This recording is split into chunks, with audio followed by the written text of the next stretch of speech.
এই কোরআনের বিদ্যাটা অর্জন করার কারণে একটা আলেমের মর্যাদা আকাশচুম্বী হয়ে যায়।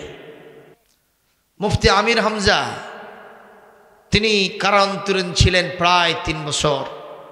সেই দিন আল্লাহ রহমতে বের হয়েছেন, আলহামদুলিল্লাহ। আমি শুনলাম বড় বড় বক্তারা আলেমরা তার কাছে গিয়া ৫টা ৭টা করে ডেট তারাই নিয়ে আসতেছে, ফুলের মালা দিচ্ছে। আমার বগুড়ার শাহজাহানপুরের ডুমনপুকুর মাদ্রাসায় তাকে নিয়েছে, তারা নিজেরা ইচ্ছা করে তাকে ১ লক্ষ টাকা অফার করেছে। তাহলে এই কোরআনের সাথে থেকে আমির হামজার মর্যাদা কমছে না বাড়ছে? আমরা চাইলাম যে তাকে ঢুকায় দেই, ওর মর্যাদা মাটির সাথে মিশে যাবে, অথচ ওখান থেকে বার হয়ে তার মর্যাদা আরো বেড়ে গেছে। আপনারা কি মনে করেন এখন ওনার জালসাতে লোকের সংখ্যা আগের থেকে কম হবে? আগে যা ছিল তার থেকে ডবল হবে। কার সাথে ছিলেন, কার সাথে আছেন উনি? কোরআনের সাথে আছে। সুবহানাল্লাহ, জোরে কর। পৃথিবীতে কত পাতার সাথে কত বাংলা, ইংরেজি, কত আরবি, কত প্রকারের হিন্দি, ফার্সি, কত ভাষা, উর্দু ভাষা লেখা আছে, জোরে কর, আছে না নাই? কিন্তু সেইগুলি রাস্তাঘাটে পড়ে থাকে, মানুষ পা দিয়ে লাথি মেরে ফেলে দেয়, কিন্তু কোনো কেয়ার করে না, কোনো ভয়, কোনো প্রকারের ভেতরে একটা সামান্য দাগও কাটে না, জোরে কর, ঠিক না বেঠিক? কিন্তু কোরআনে কারিমের এই পাতাটা যদি কোথাও পড়ে থাকে আর কেউ যদি বুঝতে পারে এখানে সূরা ফাতিহা লেখা, এখানে সূরা ইখলাস, সূরা কাউসার লেখা, সে যদি একজন নাদান মূর্খ মানুষ হয়, ওটা উঠাইয়া নিয়া বুকে বুকে চুমু খাবে আর সুন্দর করে পরিষ্কার করে রেখে দিবে। জোরে বলুন, কথা ঠিক না বেঠিক? আজ থেকে 2 দিন আগে 25শে ডিসেম্বর খ্রিস্টানদের বড়দিন ছিল, ঠিক না বেঠিক? খ্রিস্ট ধর্মের সবচাইতে হলিডে হলো 25শে ডিসেম্বর। ওই দিন যিশু খ্রিস্টের জন্মবার্ষিকী হিসেবে তারা সেটা পালন করে। খ্রিস্ট ধর্ম আপনারা বলেন এখন কি চলবে? একটু জোরে বলেন, চলবে? এখন কি আল্লাহর কাছে ইহুদি ধর্ম গ্রহণযোগ্য হবে? বলেন হবে? আর্য হবে না, শিখ হবে না, বৌদ্ধ হবে না, হিন্দু হবে না, কোন ধর্ম, মুশরিক বলেন, কোন ধর্ম আল্লাহর কাছে গ্রহণযোগ্য হবে না। একটা ধর্ম আমার আল্লাহর কাছে গ্রহণযোগ্য হবে, সেই ধর্মের নাম হলো ইন্নাদ-দীনা ইনদাল্লাহিল ইসলাম। জোরে বলুন, ঠিক তবে ঠিক? ইসলাম হলো এখন আল্লাহর কাছে সবচেয়ে বেশি গ্রহণযোগ্যতম আদর্শ। একটু জোরে কর সুবহানাল্লাহ। পৃথিবীতে অন্য ধর্মগুলি আক্ষরিক অর্থে মানুষকে কোনো শান্তি দিতে পারে নাই। রাসূল আকরাম সাল্লাল্লাহু আলাইহি ওয়াসাল্লামের যুগে হযরত ওমর রাস্তার ভিতরে একটা তাওরাত কিতাবের পাতা পড়ে পেয়েছেন। পাতা, তাওরাত নাজিল হয়েছিল হযরত মুসার উপরে, ঠিক না? তার মানে ওটা ইহুদিদের ধর্মগ্রন্থ, ঠিক না বেটি? তো নিয়ে এসে বলছেন, ইয়া রাসূলুল্লাহ, ইয়া হাবিবাল্লাহ সাল্লাল্লাহু আলাইহি ওয়াসাল্লাম, ওয়াজাদতু ওয়ারাকাতাত তাওরাত ইন্নী আকরাউ আলাইকা ফাসমা মিন ইনদি। ইয়া রাসূলুল্লাহ, আমি তাওরাতের একটা পাতা পড়ে পেয়েছি, আমি আপনার উপরে পাতাটা পড়তে চাই, আপনি একটু কি শুনবেন? আল্লাহ রাসূল বললেন, ইকরা, পড়ো দেখি শুনি। হযরত ওমর তাওরাত কিতাবের পাতাটা পড়তেছেন। ইতিমধ্যেই সেখানে উপস্থিত হয়েছেন হযরত আবু বকর সিদ্দিক রাদিয়াল্লাহু তাআলা আনহু। তিনি এসে বলছেন, হে ওমর, তুমি যদি এর থেকে মরে যেতে, হে ওমর, তুমি যদি এর থেকে দুনিয়া থেকে বিদায় হয়ে যেতে, হে ওমর, তুমি যদি এর থেকে পৃথিবী থেকে শেষ হয়ে যেতে, অনেক ভালো হতো। হযরত ওমর মনটা ছোট করে রাসূলের কাছে নালিশ দিলেন, ইয়া রাসূলুল্লাহ, আমি এমন কি করেছি যে হযরত আবু বকর আমার মৃত্যু কামনা করছেন, আমার ধ্বংস কামনা করছেন? What is cause? কি কারণ? আমি আপনার কাছে নালিশ দিলাম, আপনি আমার বিচার করে দেন।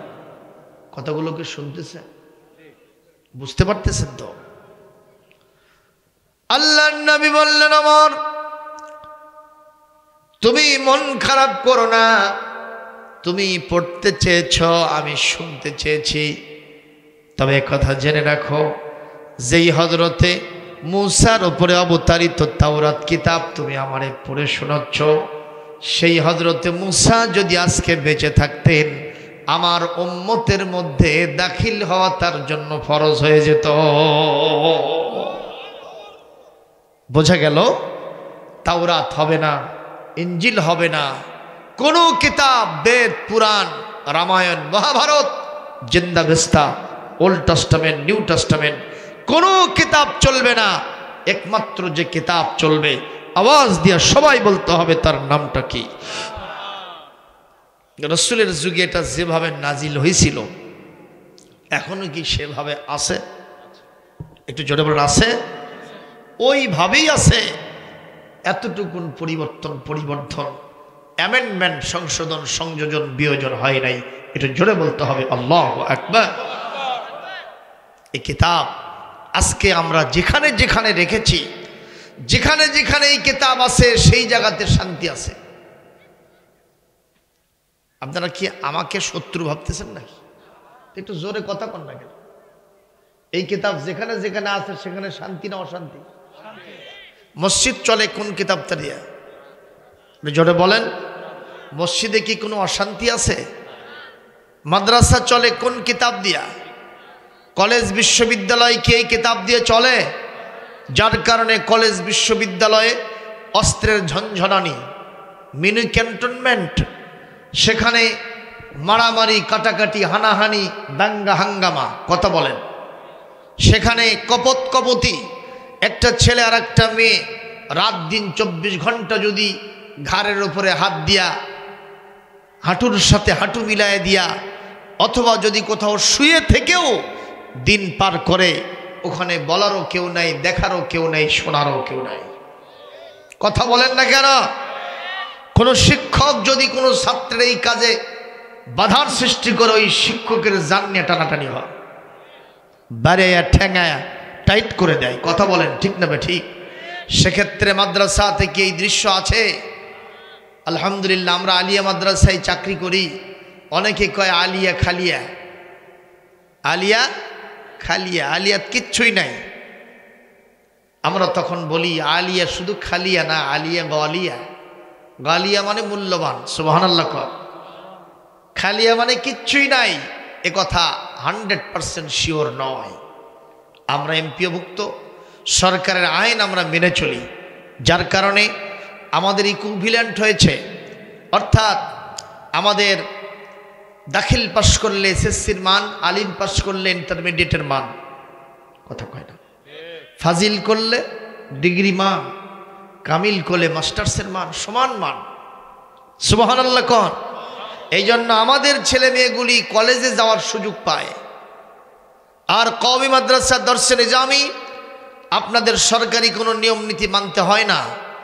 আপনারা গণ্ডির ভিতরে, চার দেয়ালের ভিতরে ছেলেদেরকে তালা দিয়ে বন্দি করে রাখেন, ইচ্ছা মতো আপনারা তাদেরকে মানুষ করতেছেন।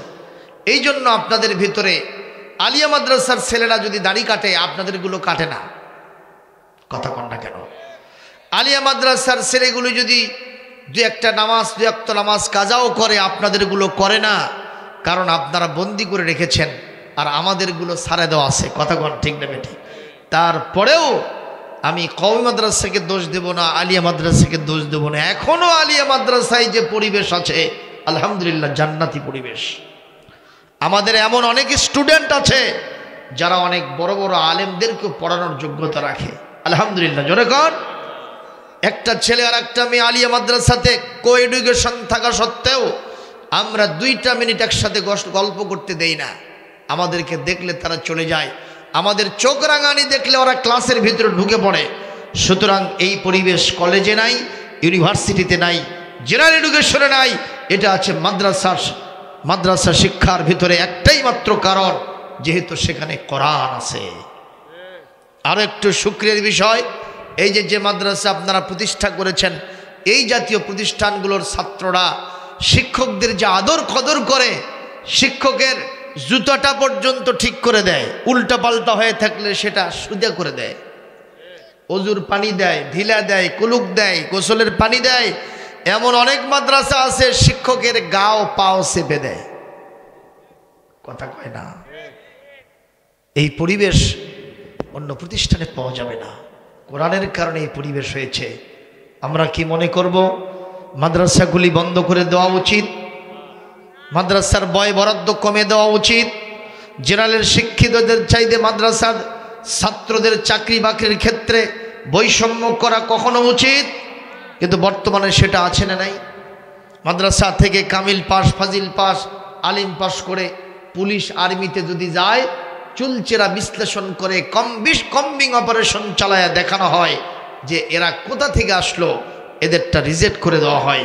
আমরা মাননীয় সরকার বাহাদুরকে বলবো এই বিমাতা সুলভ আচরণ করবেন না। কসম আল্লাহর, দেশের সবচাইতে সুনাগরিক যদি কেউ থেকে থাকে মাদ্রাসার ছাত্ররা ছাড়া, শিক্ষকরা ছাড়া আর কেউ হতে পারে না। কারণ আমাদের ছেলেরা ডিসিএসপি হয়ে তারা কখনো কলমের খোঁচা দিয়া লক্ষ লক্ষ টাকা হাতিয়ে নেয় না। পত্রিকার পাতায় আমরা দেখলাম 92,000 কোটি টাকা ব্যাংক থেকে লোপাট হয়ে গেছে। এটা একটাও মাদ্রাসার ছাত্র নয়, সবগুলি জেনারেল শিক্ষিত। জোরে কোন ঠিক কিনা? আমরা দেশের সুনাগরিক, 1 নম্বর, দেশের জন্য সবচেয়ে বেশি কাজ আমরাই করি। কোন আলহামদুলিল্লাহ। এই যে করোনা ভাইরাস চলে গেল, আপনারা মনে করবেন না খালি ইনজেকশন ফোটাইছি জন্য ওটা চলে গেছে। আমরা হুজুররা চোখের পানি ফেলে আল্লাহর কাছে রাত দিন দোয়া করেছি, কথা কয় না। ছেলে পিতার লাশ ফেলে দিয়ে তো দৌড় মারছে, ঠিক না ঠিক? স্বামী স্ত্রীর লাশ ফেলে দিয়ে দৌড় মারছে, কারণ হাত দিলেই তারও করোনা হবে। কিসের গোসল, কিসের দাফন, কিসের কাফন, কোনো খবর নাই। মসজিদের ইমাম মুয়াজ্জিন জীবনের ঝুঁকি নিয়া ওই লাশের গোসল থেকে শুরু করে নিয়ে কাফন দাফন সম্পূর্ণ কাজ সম্পাদন করেছে। প্রমাণিত হয়েছে আরেকবার দেশপ্রেমিক নাগরিক কেবলমাত্র শুধুমাত্র একমাত্র মাদ্রাসা থেকেই তৈরি হয়। তাও জোরে ঠিক কব না,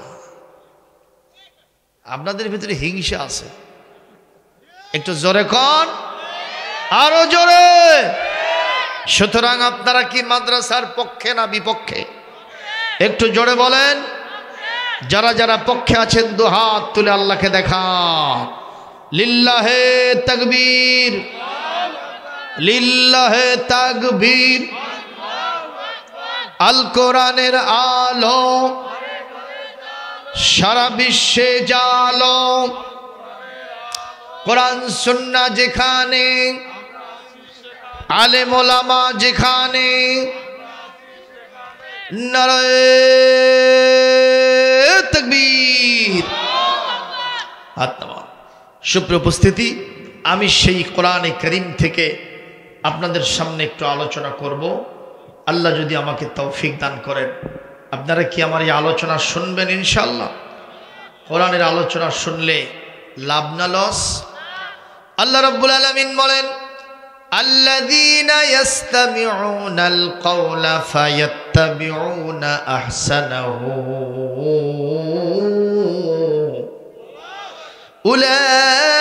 উলাইকাল্লাযীনা হাদাহুমুল্লাহু ওয়া উলাইকা হুম উলুল আলবাব।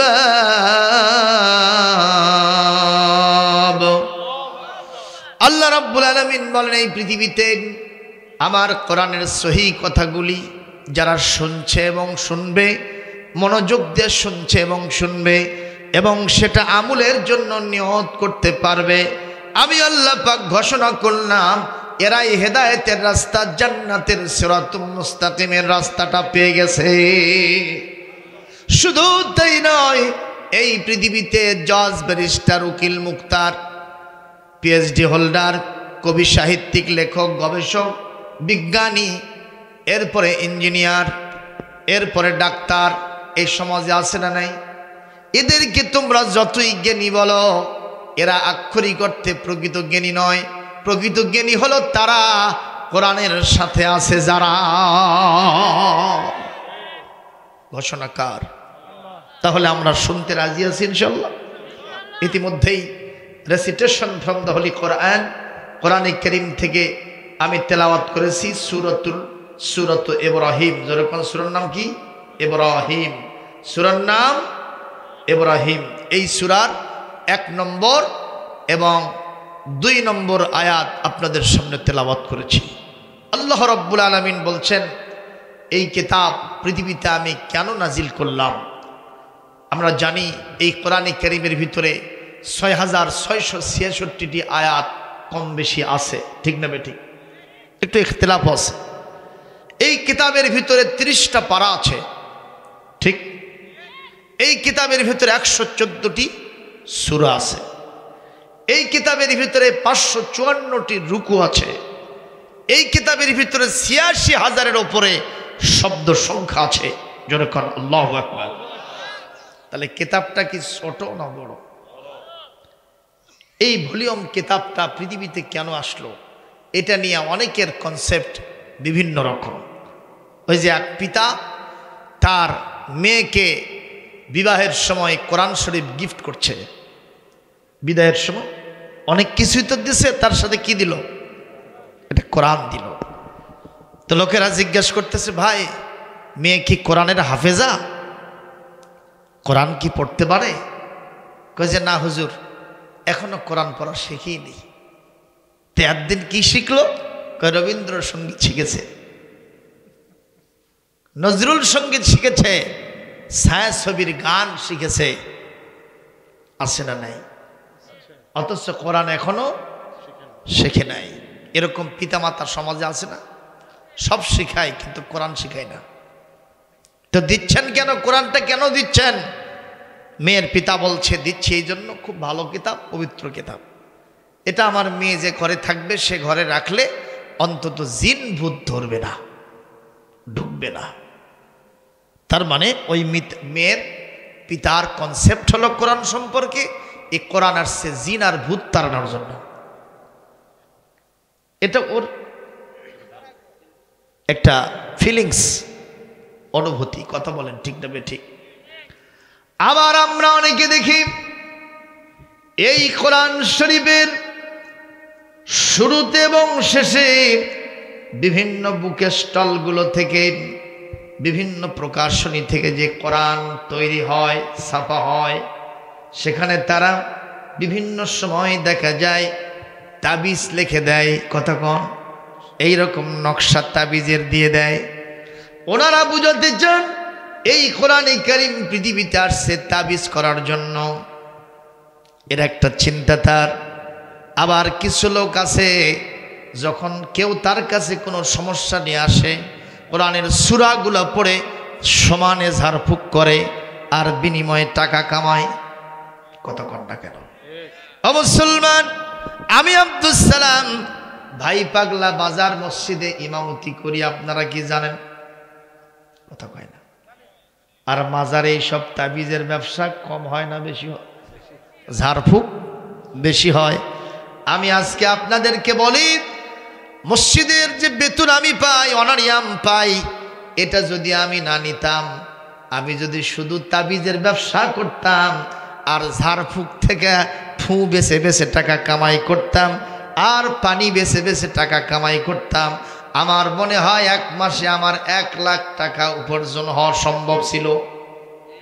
কথা কন না কেন? কিন্তু আমি সেগুলো করি না। আমার কাছে যদি কেউ আসে, যেহেতু আমি একজন হুজুর হইছি, আল্লাহ পাক কোরআন সম্পর্কে বলেন, ওয়ানুনাজ্জিলু মিনাল কোরআনি মা হুয়া শিফাউ ওয়া রাহমাতুল লিল মুমিনিন। আল্লাহ রাব্বুল আলামিন বলেন, এই কোরআন এমন একটা কিতাব, আজিম কিতাব, এমন কিছু আয়াত আছে যেগুলো দিয়ে ঝাড়ফুঁক করলে অবশ্যই মানুষের রোগ ব্যাধি ভালো হবে। শুধু তাই নয়, ইমানদারদের জন্য রহমত এবং বরকতের কারণ হবে কোরআন। জোরে কোন সুবহানাল্লাহ। কি বোঝা গেল? তাহলে কোরআন দিয়ে ঝাড়ফুঁক করলেও উপকার আছে, ঠিক না ঠিক? মুসলমান, আজকে আমি সেই সূত্র ধরেই কথা বলতে চাই। কেউ মনে করে কোরআনটার সে ঝাড়ফুঁক করার জন্য, কেউ মনে করে তাবিজ লেখার জন্য, আবার কেউ মনে করে জিনভূত তাড়ানোর জন্য কথাগণ, আবার কেউ মনে করে মানুষ বললে ঝুলা ঝুলা হাফেজ সাহেবরা তেলাওয়াত করবে, সবিনা খতম করবে, হাফেজের মাথায় কাগজের পাতায় কোরআন থাকবে। এইটা অনেকের চিন্তা আছে না নাই? জোরে করা আছে না নাই? আল্লাহ পাক বলেন, না না, শুধুমাত্র এই কারণে আমি কোরআন নাজিল করি নাই। কেন কোজা কোরআন নাজিল করছি? আজকে আব্দুস সালাম যে আয়াত তেলাওয়াত করেছে, আমি তার ভিতরে এই সোয়ালে মুকাদ্দার উজ্জ প্রশ্নের জবাবটা দিয়ে দিয়েছি। আপনারা কি শুনবেন কোরআন কেন নাজিল হয়েছে? জোরে কোন কেন নাজিল হয়েছে শুনবেন? শুনবেন? আল্লাহ রাব্বুল আলামিন বলেন কেন নাজিল হলো, কিতাবুন আনজালনাহু ইলাইকা লিতুখরিজান নাস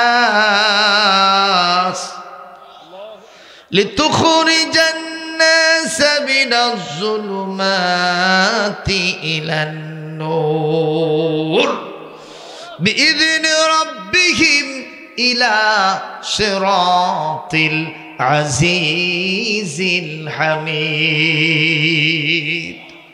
আল্লাহ রাব্বুল আলামিন বলেন, দিস ইজ এ হোলি বুক, আল কোরআনুল কারীম, we have sent down to you in order that you may bring forth mankind from darkness to light by the permission of the মানব গোষ্ঠীকে আলোর দিকে বের করে নেওয়ার জন্য এই মহাপবিত্র ভলিউম কিতাবটা আমি আল্লাহ নাজিল করেছি।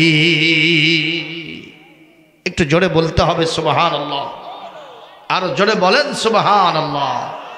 যেমন তুমি দিলে জমিন, দিয়েছো আসমান, সুখের সমাজ গড়তে দিলে তেমনি কোরআন তোমার দয়ায় ফুরান, দয়ায় ফুরান, দয়ায় ফুরান। একটু জোরে বলেন মারহাবা, আরো জোরে বলেন মারহাবা। ও মুসলমান, আপনারা কি মনে করেন আমাদের এই দেশের ভিতরে অন্ধকার নাই? মনে করবেন যে হুজুর অন্ধকার দূর করার জন্য কোরআন আসছে। রাতের বেলায় যদি ইলেকট্রিসিটি কারেন্ট না থাকে, আমি যদি কোরআনটা মেলে ধরি, আলো কি পাবো? কথা কন না কেন? পাওয়া যাবে? তাহলে এটা কি আলো আর কি অন্ধকার? এই অন্ধকারটা হলো বাতিল, এই অন্ধকারটা হলো জাহালাত, এই অন্ধকারটা হলো ইজম মতবাদ মাযহাব মাসলাকের অন্ধকার। জোরে কোন ঠিক না বেটি? এই অন্ধকার হলো জাতীয়তাবাদ, এই অন্ধকার হলো সমাজতন্ত্র পুঁজিবাদ, ধর্মনিরপেক্ষ মতবাদ, মানব রচিত যত মতবাদ আছে এগুলো হচ্ছে অন্ধকার। এই অন্ধকারকে ঘুচানোর জন্য নাজিল করেছেন যে কিতাব, তার নাম কি? একটু খেয়াল করেন, কষ্ট হচ্ছে আপনাদের? একটু সময় দিতে হবে ইনশাআল্লাহ। আমি 12টার ভিতরে কথা শেষ করব, আল্লাহ যদি আমাকে তৌফিক দান করে। তাবারক আছে নাকি? গরু? তাহলে মাসের চেয়ে কুঞ্জি মোটা আছে, তাহলে তো ভাঙ্গা মন সাঙ্গা হবে। তবে একটা জিনিস সত্য, আজকের মাহফিলের তাবারক খাবে যারা, মাহফিলের ওয়াজ শুনবে তারা। কথা কন, কথা কন। মজা মারবে ফজা ভাই, আর আমাকে হবে ঘুম কামায়, আমি বক্তা তার পক্ষে নাই। আপনারা আছেন? মানে যারা ওয়াজ শুনে তারাও খাবি নাকি? কারণ আছে, ওই বেটাটা ঘুম পেলে থুয়ে যাচ্ছে, কয় বা যখন ইয়া নবী কবি তখন আসিস। হ্যাঁ, এই চিন্তা আমার সাথে সায় দিচ্ছেন না। আমি সবাইকে আহ্বান করব, দ্রুত আসেন। তাবারকের সময় গেটগুলি বন্ধ হবে, আপনাদের ঢুকতে দেওয়া হবে না। যদি ওয়াজ শোনেন তাহলে 2 in 1, ওয়াজ শুনলে ওয়াজও শোনা হবে, তাবারকও খাওয়া হবে। সুবহানাল্লাহ। আর খালি তাবারকের জন্য আসলে ওয়াজ নাই, খালি তাবারক আছে। ওই তাবারক খালি বাবা আজ থেকেই শুরু হবে। কি হবে তা করছি না। মুসলমান, একটা কথা সুন্দর করে শোনেন, এই পৃথিবীতে একটা মানুষ কতটা অন্ধকারে থাকলে একজন নবীর মাথা কাটার জন্য, একজন নবীর কাল্লা কাটার জন্য সিদ্ধান্ত নিতে পারে। আপনারা আমাকে জবাব দেবেন, আমার নবীজি হযরত মুহাম্মদ রাসূলুল্লাহ সাল্লাল্লাহু আলাইহি ওয়াসাল্লাম তিনি কি ভালো মানুষ না তিনি খারাপ মানুষ? এত বড় ভালো মানুষ পৃথিবীতে আবু জেহেলকে পর্যন্ত জিজ্ঞেস করা হয়েছিল, নেতাজি আজকে 3 দিন পর্যন্ত রাতের বেলায় সবাইকে ঘুম পাড়ে রেখে অ্যাসেম্বলি ভবনে দারুন নাদওয়াতে কোরআনের বিরুদ্ধে আইন পাশ করে কোরআন শোনা যাবে না মর্মে বিধান জারি করে রাতের বেলায় মজা করে এসে নবীর বাড়ির পাশে কোরআন শোনো। আজ 1 দিন নয়, 2 দিন নয়, 3টা রাত ধরে তোমার সাথে এরকম ঠেলাঠালি হয়, দেখা সাক্ষাৎ হয়। কথা কয় না? কয়বার হয়েছে? 3 দিন হয়েছে। নেতা একটা কথা ঠিক মতো না বললে, ভালো মতো না বললে, সত্যি করে না বললে তোমাকে আজকে ছাড়বো না। এমন কিছু সময় আছে নেতারা কর্মীদের কাছে একটু বেকায়দায় পড়ে কি পড়ে না? যেমন এখন ভোটের টাইমে আসছে, নেতারা কর্মীর খবর নেয় কি নেয় না? কথা কন। রাস্তাঘাট নাই, তাও সেখানেও যাওয়া লাগে। কতক্ষণ ঠিক না বেঠিক? মুসলমান খুব নজর করেন, আবু সুফিয়ান সহ অন্যরা খুব ভালো মতো ধরেছে।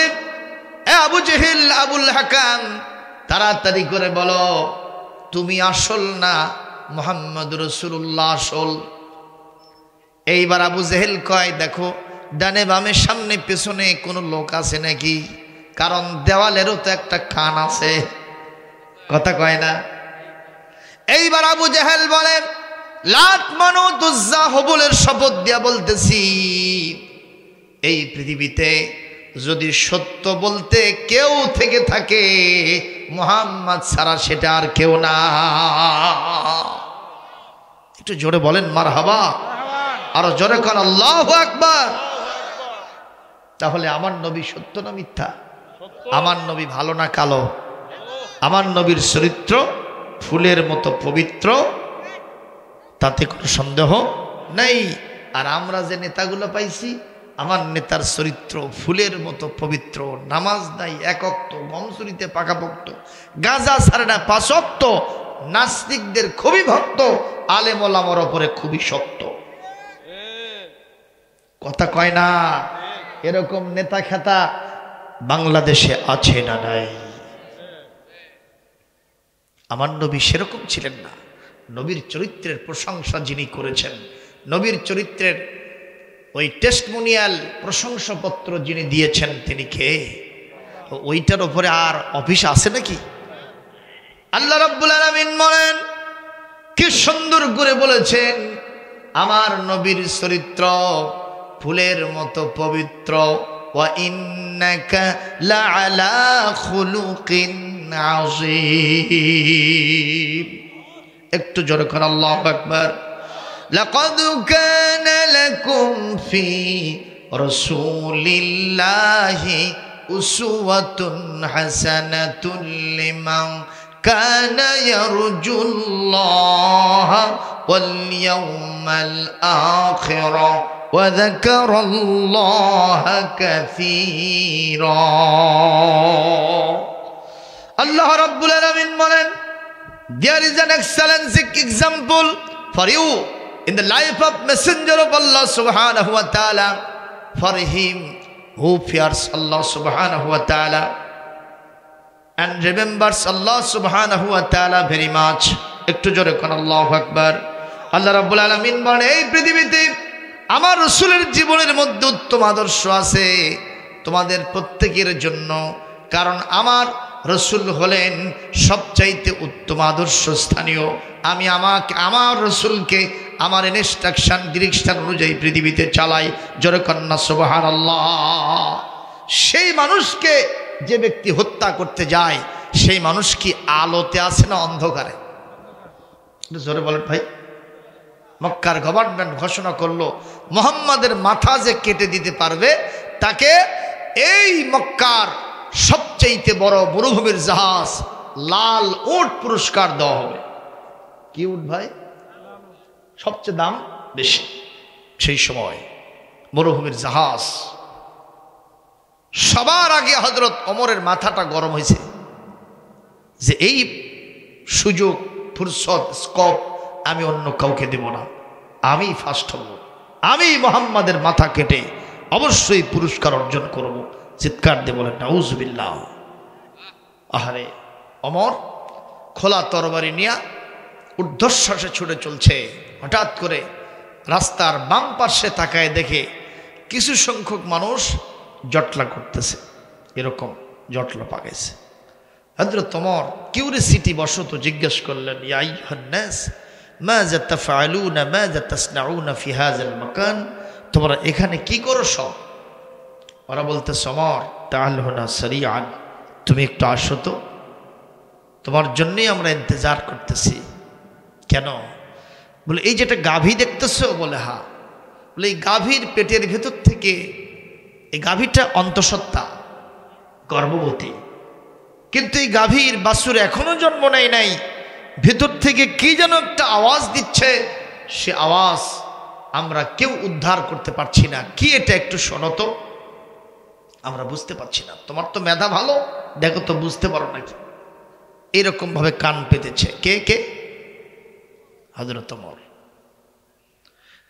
হযরত ওমর তার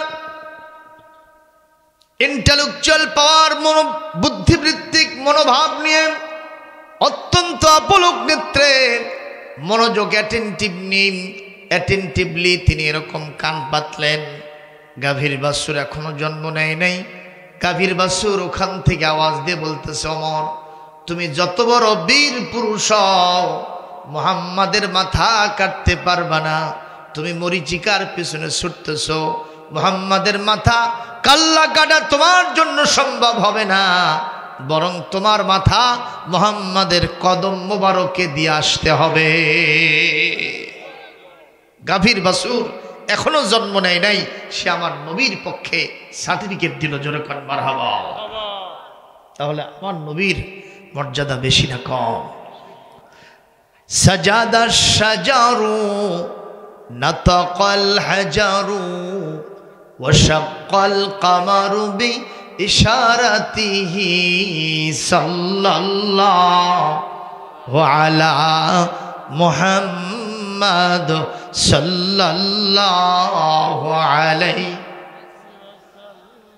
সাল্লাল্লাহু আলা মুহাম্মাদ সাল্লাল্লাহু আলাইহি। কবি বলছেন, সাজাদার সাজারু, বৃক্ষ আমার, কি বলে, পাথর আমার, বৃক্ষ আমার নবীকে সিজদা করেছে। নাতাকাল হাজারু, আর পাথর আমার নবীর সাথে কথা বলেছে। আপনারা কি বলেন, পাথরের কথা বলার সময় আছে, শক্তি আছে? অথচ নবীর সাথে পাথর কথা বলেছে। ওয়াশাক্কাল কামারু বিইশারাতিহি, আমার নবীর হাতের আঙ্গুলের ইশারায় চাঁদ, পূর্ণিমার চাঁদটা দ্বিখণ্ডিত হয়ে পড়ে গেছে। যতক্ষণ আল্লাহু আকবার। আল্লাহর নবী যখন 8 বছর বয়সে তার চাচার সাথে যাচ্ছিলেন সিরিয়াতে বাণিজ্য কাফেলার সাথে, আল্লাহর নবীর চাচা নাম আবু তালিব, তিনি নিজে রিপোর্ট করেছেন, আমি আমার ভাতিজাকে বাণিজ্য কাফেলার সাথে নিয়ে যখন সিরিয়ায় যাচ্ছিলাম, সিরিয়ার রাস্তায় ছিল এক খ্রিস্টান আলেমে দিন, বহায়রা পাদ্রির একটা বিল্ডিং, ওখানে বসে সে তালকিন তরবিয়াত দিত, মুরিদ দিত। এরকম এক পীর সাহেব, খ্রিস্ট ধর্মের পীর সাহেব। জোরে কোন ধর্ম? এই কথাগুলো শুনতেছেন আপনারা? খ্রিস্ট ধর্মের পীর সাহেব বহায়রা পাদ্রি আল্লাহর নবীর চাচা আবু তালিব বলেন, আমরা যখন বহেরা পাদ্রির ওই বিল্ডিংটা অতিক্রম করতে নিয়েছি, বহেরা পাদ্রি তখন তার দোতলা থেকে আস্তে আস্তে করে নিচে নেমে আসছে। নিচে নেমে এসে আমাদের কাফেলাকে এরকম হাত জোর করে আড়াআড়িভাবে দাঁড়ায় গিয়ে প্রোটেকশন দিয়েছে, সামনে যাওয়া যাবে না। ওনারা বললেন কারণ কি?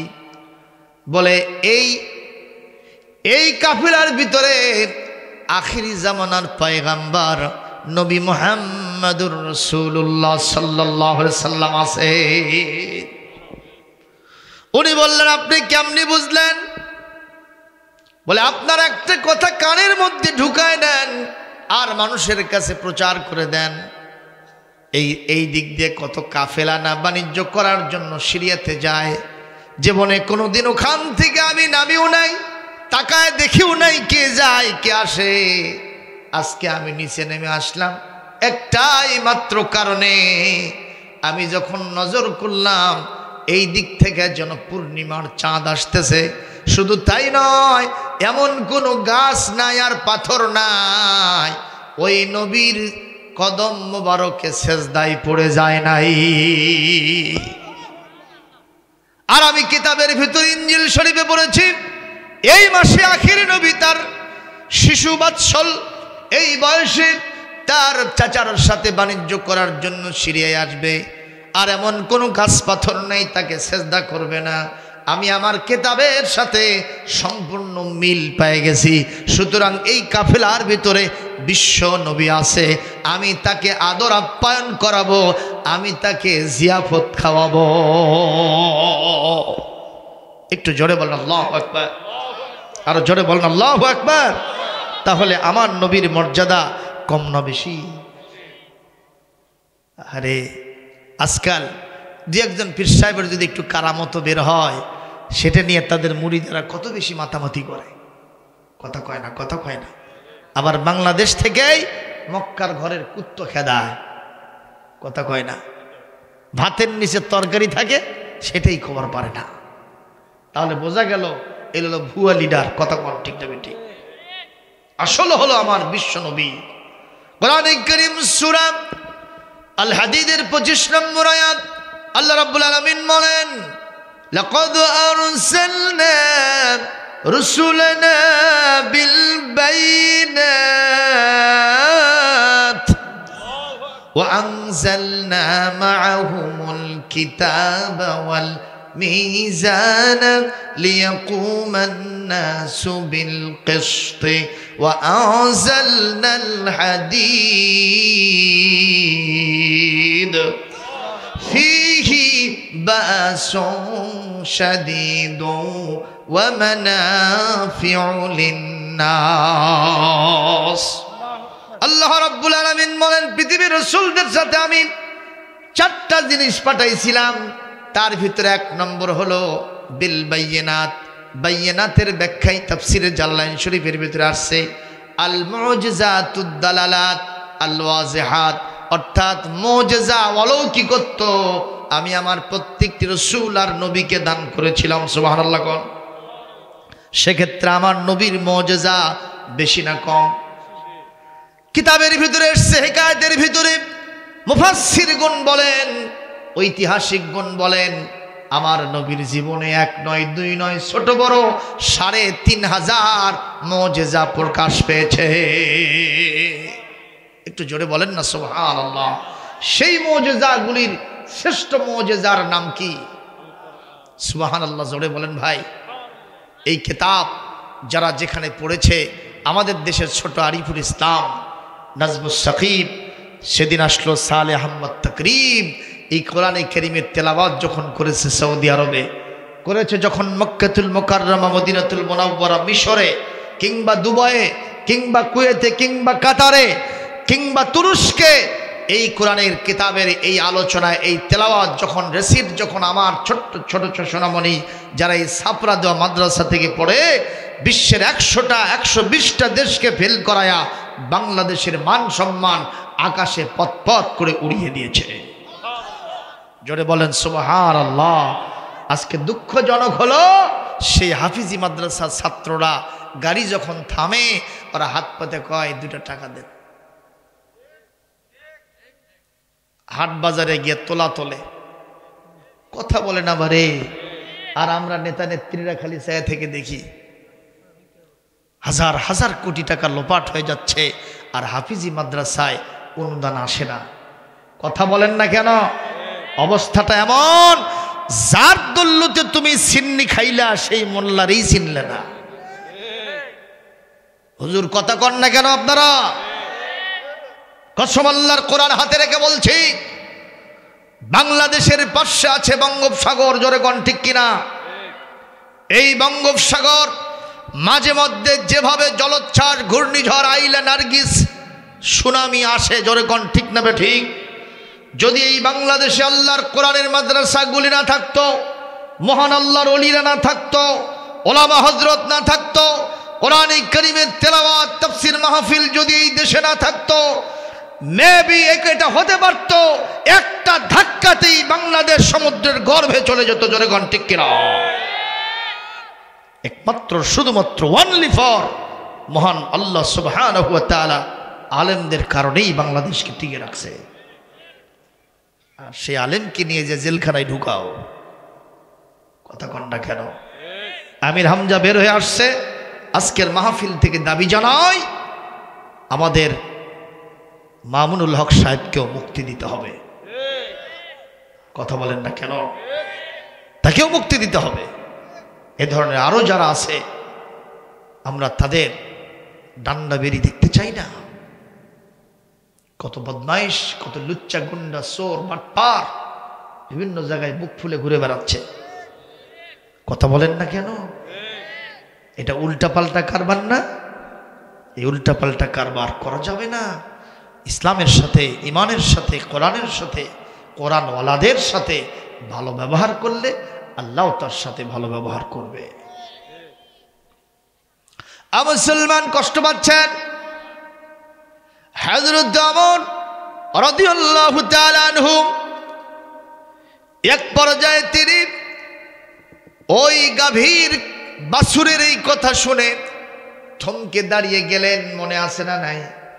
উনি থমকে দাঁড়িয়ে গেলেন।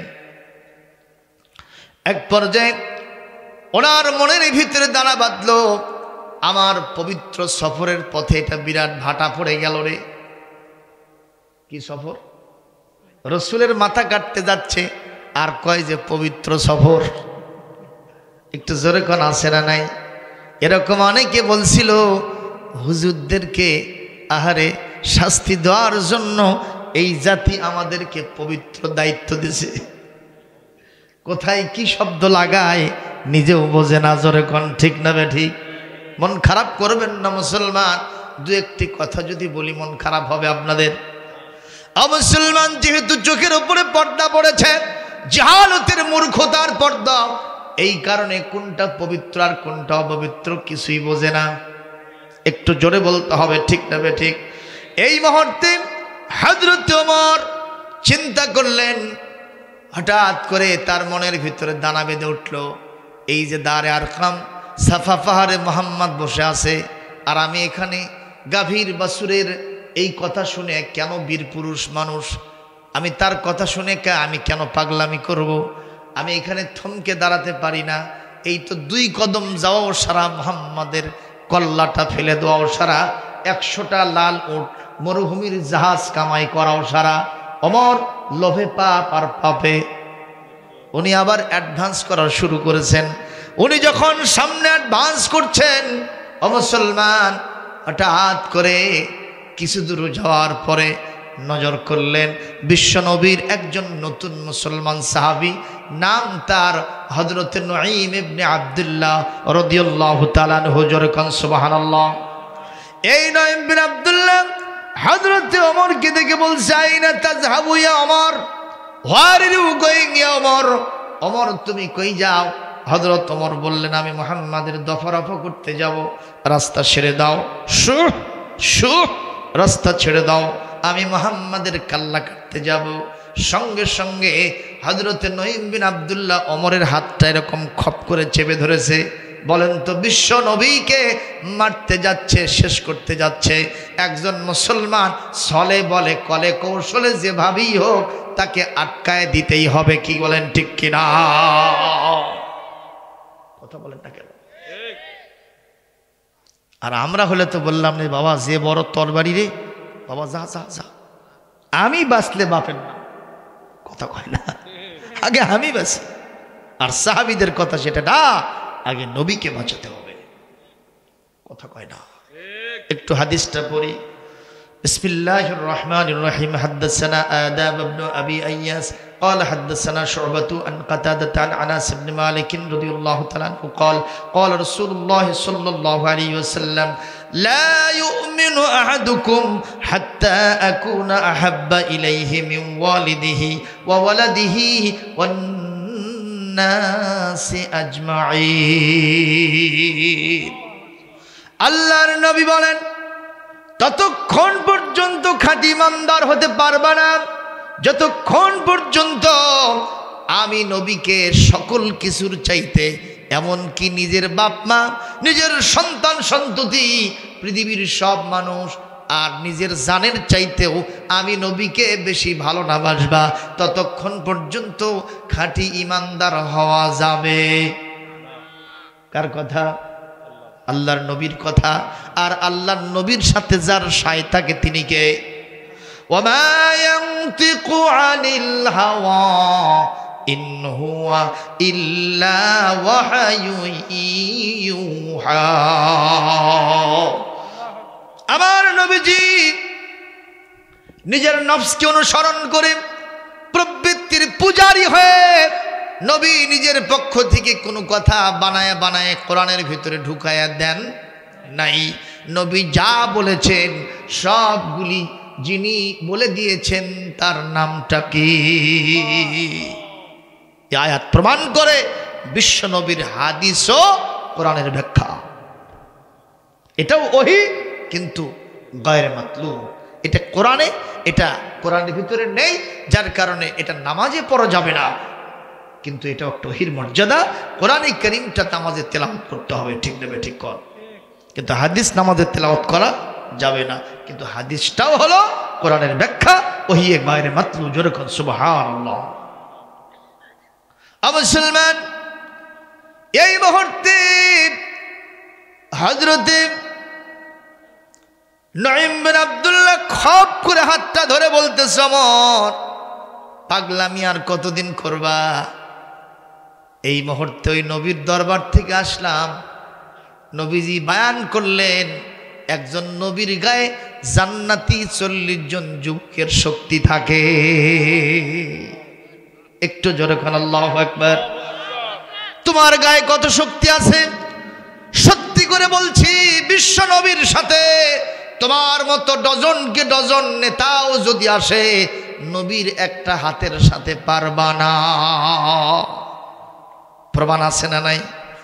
রুকানা পালোয়ান, ওই মক্কার সবচেয়ে বড় কুস্তিগির, তার সাথে মল্লযুদ্ধে কেউ পারে না, তার সাথে কুস্তি লেগে কেউ পারে না। আল্লাহর নবী একবার তাকে দ্বীনের দাওয়াত দেওয়ার জন্য গেছিলেন। সুবহানাল্লাহ। আল্লাহ পাক কোরআনের ভিতরে বলেন, সূরা আন-নাহল 125 নম্বর আয়াত তেলাওয়াত শুনবেন, জোরে একটু আল্লাহু আকবার দিবেন কিনা?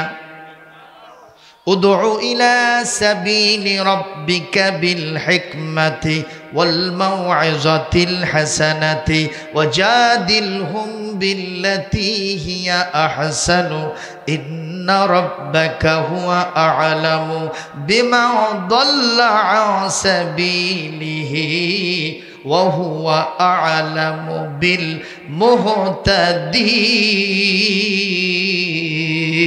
মুহতাদিন। আল্লাহ রাব্বুল আলামিন বলেন, হে নবী, ইসলামের দিকে, আপনার রবের দিকে মানুষকে আপনি হিকমতের সাথে ডাকেন, বিভিন্ন কলা কৌশল অবলম্বন করে ডাকেন, আর উত্তম ওয়াজ নসিহতের মাধ্যমে ইসলামের দিকে, আল্লাহর দিকে আপনি মানুষকে দাওয়াত দেন। কার নির্দেশ? একটু জোরে করেন, কার নির্দেশ? নিঃসন্দেহে আপনার রব কে হেদায়েতের রাস্তায় থাকবে আর কে গোমরা হবে, এটা তিনি ছাড়া আর কেউ জানেন না। জোরে কোন ঠিক না বেঠিক? সুতরাং কোন হুজুরকে এরকম ঢালাও পারমিশন দেওয়া হয় নাই অমুকে জান্নাতবাসী আর অমুকে জাহান্নামবাসী। এরকম কিছু হুজুর নামছে কিনা? কথা কয় না বাবা। অমুক জান্নাতি হয়ে গেছে, সামনে রেখে বলতেছে আপনি জান্নাতি। কথা কয় না, বোঝা যায় এগুলো হলো সরকারি হুজুর। কতক্ষণ ঠিক না বেঠে? মুসলমান মন খারাপ করবেন না। আল্লাহর নবী রুকানা পালোয়ানের কাছে গেছেন, তার মনের ফাইনাল ডিসিশন আমি তাকে দাওয়াত দেব। সে যদি আমাকে দাওয়াত দেয়, যদি আমাকে মুসলমান বানাতে চাও আমার সাথে কুস্তিতে লেগে যাও, আমি নবী সেটাতেও রাজি আছি। একটু জোরে মারহাবা দিবেন না? কি নবী আমরা পাইছি! যেমন ছিলেন মসজিদে তেমন ছিলেন যুদ্ধের ময়দানে। কথা কয় না। যেমন ছিলেন যুদ্ধের ময়দানে তেমন ছিলেন রাষ্ট্রীয় ভবনে, তেমন ছিলেন আইন আদালতে, তেমন ছিলেন হাটে বাজারে। যখন আল্লাহর নবী হাটে বাজারে যেতেন তখন ওই কাফেররা বলতো অকালু মালি হাদার রাসূল ইয়াকুলু তুআমা ওয়া ইয়ামশি ফিল আসওয়াক। এটা আবার কেমন রাসূল? আমরা যেরকম খানা খাই ও আমাদের মতোই খানা খায়। আমরা যেমন হাটে বাজারে ঘুরে বেড়াই এই নবীও তো হাটে বাজারে ঘুরে বেড়ায়। তাহলে আমাদের মধ্যে তার মধ্যে তো কোনো পার্থক্য দেখি না। আল্লাহর নবী বললেন কি চাও? বলে আমরা চাই তোমার সাথে একজন ফেরেশতা থাকবে আর আমাদেরকে বলে দেবে ইনি শেষ জামানার নবী, তোমরা একে সমী করো, তোমরা একে মেনে চলো। আর তোমার জন্য একটা বিরাট বাগান থাকবে, বাগ বাগিচা থাকবে, তোমার জন্য গুপ্তধন থাকবে। এক কথা তুমি একটা মহারাজা হবা, যা ইচ্ছা তাই খাবা, যা ইচ্ছা তা বিতরণ করবা। এরকম একটা কিছু আমরা তোমার কাছ থেকে চাই। আমার আল্লাহ পাক বলেন ওই জাতীয় যদি কেউ তোমাদের সামনে রাসূল হিসেবে আসতো তোমরা তো তেলতেলা গোয়েন্দার ওই রকম বলতা যে আমাদের মতনই না, সে আবার আমাদের ভোট চাই কে। কথা কয় না বারে? এই ভোটের সময় আপনারা কি মন খারাপ করতেছেন? এই ভোটের সময় কোনো প্রার্থী যদি হিন্দু মানুষের গায়ে হাত না দেয়, কথা কয় না। এই ভোটের সময় কোনো প্রার্থী যদি একজন লোক এখনই জমিন থেকে কান্দা কাটে আসছে, হাল বয়ে আসছে, যদি তাক বুকের সাথে জড়িয়ে না নেয় তাহলে ওই কৃষক তাকে ভোট দিবি? কথা কয় না। ওই কৃষক বলবে যে এই ভদ্রলোক আচ্ছা আমার কাছে ভোট চাবা আর তুই ভদ্রলোকই থাক না। কথা কয় না। হিন্দু মানুষটা বলবে তুমি মুসলমান হইছো এজন্য ভোট চাইতে এসে আমার সাথে মুখ মিলালে না, তুমি মুসলমানই থাকো, আমি হিন্দুর ভোট হিন্দুকে দেবো, তোমাকে দেবো না। কথা কয় না কেন? ওই আরবের কাফেররা ওই কথা বলতো। এত বড় বিরাট বড়লোক মানুষ, মহারাজা মানুষ, যার সাথে একটা ফেরেশতা থাকে, ফেরেশতার মতো আচরণ, সে আবার আমাদের নবী আনার নবী হওয়ার জন্য আমাদের ভোট চাই কে? ওই রকমই থাক, আমাদের ভোট দরকার নেই। আল্লাহ বলছেন এই জন্যই আমি তোমাদের মতো মানুষকেই তোমাদের কাছে রাসূল বানাইছি। তাও জোরে সুবহানাল্লাহ কয় না বাবা? আরো জোরে কম। তাহলে আল্লাহর নীতিতে কোনো পরিবর্তন আছে নাকি? কোনো ফাঁক ফোকর আছে? আমরা বক্তা তক্তাগিরি করতে গিয়ে ধরা খাই। এক বক্তা ওয়াজ করতে করতে বলতেছে আজকে আমি একটা পাতার ওয়াজ করব, আপনারা কি শুনবেন? সবাই বলতেছে হ্যাঁ পাতার ওয়াজ করেন, আমরা শুনবো। আমি বক্তা না, এক বক্তা। কিসের ওয়াজ করবে উনি? পাতার ওয়াজ। লোকেরা বলছে আপনার পাতার গুণাগুণ কি? কি পাতার ওয়াজ করবেন? বলে আমার পাতার গুণাগুণ হলো, বৈশিষ্ট্য হলো এটা যদি পানিতে পড়ে কুমির হয়, এটা যদি ডাঙায় পড়ে মাটিতে পড়ে তো বাঘ হয়, সিংহ হয়। তো একজন দাঁড়ায় বলতেছে অর্ধেক যদি পানিতে পড়ে অর্ধেক যদি মাটিতে পড়ে তাহলে কি হয়? ওর জন্য এটা কায়দা না বেকায়দা? ওই করছে আমা আলাইনা ইল্লাল বালাগ, আমার ওয়াজ শেষ। বোঝা গেল এর মধ্যে জ্ঞানী মানুষ আছে। কথা কন না কেন? আমাকে রে বক্তার কথায় আমরা নিজেরাই ধরা খাই, কিন্তু আমার আল্লাহর কথায় কোনো ধরা খাওয়া নাই, কোনো ফাঁক ফোকর নাই, চোরাগলি পথ নাই। জোরে কোন সুবহানাল্লাহ। এরকম একটা কিতাবের আলোচনা শুনতে পেরে আপনারা কি বেজান না খুশি? ওরা বলতেছে এই লোক আল্লাহর নবী সাল্লাল্লাহু আলাইহি ওয়াসাল্লাম রোকানা পালোয়ানের কাছে চলে গেছেন, যে বলতেছেন রোকানা আসলেম তাসলিম, ইসলাম গ্রহণ করো তুমি শান্তি পাবা। বলছে লিমাজ আসলিমু লিমাজ উসলিমু, আমি কেন ইসলাম গ্রহণ করব, মা হুয়া সবাব, কি কারণে? তো বলছে ইসলাম গ্রহণ করলে তুমি শান্তি পাবা, তাদখুলুল জান্নাতা, তুমি জান্নাতে ঢুকে যাবা। যে বলছে জান্নাত তো বুঝি না, কি জান্নাত আবার? আমি জানি দুনিয়ায় আসল, দুনিয়ায় শেষ, দুনিয়ায় আসি, দুনিয়ায় শেষ, এর আর কিচ্ছু নেই। কথা বলেন না কেন? আল্লাহর নবী বললেন না রোকানা, এ দুনিয়ার জীবন শেষ নয়, আরেকটা জীবন আছে যার নাম পরকাল। সেখানে আমাদেরকে হিসাব দিতে হবে। যদি ভালো হয়, স্যাটিসফ্যাক্টরি হয়, তোমার জন্য জান্নাত হবে, আর না হলে জাহান্নামে কয়েদখানায় তোমাকে যেতে হবে। বলে না এ মুহাম্মদ, তুমি কি জানো না আমি কুস্তি? আমার সাথে পারে এরকম কোন ফেরেশতা জাহান্নামের দরজায় আছে নাকি? যদি আমাকে জোর করে জাহান্নামে নেয়, আমি একাই তো 10-20 জন কুপকাত করে জান্নাতে চলে যাব। একটু জোর করে বলবেন। আল্লাহ রাব্বুল আলামিন বলেন ওয়ামা ইয়ালামু জুনুদু রাব্বিকা ইল্লা হু। এখানে হুজুররা আছে, হাবিজাবি বক্তব্য দিলে হুজুররা আমাকে খাতির করবে না। অনেক হাফেজ সাহেব, আবার হাফেজের শ্বশুর তার মানে বাবা বসে আছে। সুবহানাল্লাহ, জোরে কোন। ও মুসলমান, আল্লাহ পাক বলেন আমার সেনাবাহিনীর সদস্য, তাদের শক্তিমত্তা, তাদের শৌর্যবীর্য, তাদের বিভিন্ন প্রশিক্ষণ কত আছে, কত বেশি আছে কেউ জানে না, কেবলমাত্র তিনি ছাড়া। মনে করো না র‍্যাব আর্মি বিজিবি আসল, পুলিশ বিজিবি আসল, এগুলো কিছুই না। মহান আল্লাহর একটা ফেরেশতার কাছে সবগুলো কুপকাত হয়ে যাবে। নবীজি কাবার পাশে বসে কাঁদতেছে, চোখ দিয়ে গড়গড় করে পানি পড়ে।